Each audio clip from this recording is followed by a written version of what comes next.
So to combine two images in MidJourney is super simple. You're just going to type in blend, and it's going to give you the option of using up to 4 images. For this example, I'm only going to use 2. You can drag and drop your image, or you can just click upload. So let me go ahead and add my images. My first image is a photo of Neo from The Matrix. Next, I'm going to add a photo of Wolverine. Really, they should be the same size in order to get the same results, but I'm just going to use this just for a quick example. And then we're just going to go ahead and click enter. And now we have an image of Neo as Wolverine.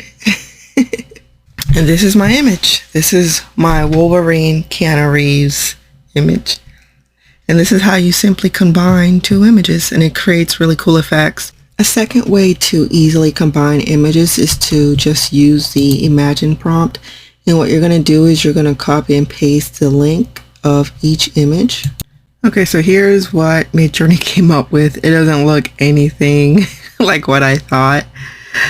So let me go ahead and try one more time to see if we can get a better result. So this is an example of why the blend feature is a much better option than just adding 2 images using the imagine command. You're going to get a better result with the blend command, but you still have options.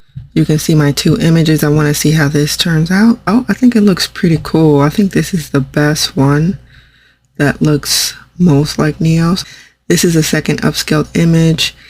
I mean, his face doesn't really look too much like Neo, but we have the outfit. Like if you squint, it kind of looks like it, but we have the whole theme, the cool background, the styling. So you just kind of have to play around with it and see how it works out. Hope you enjoyed this quick tutorial and you found it helpful. Have a good day.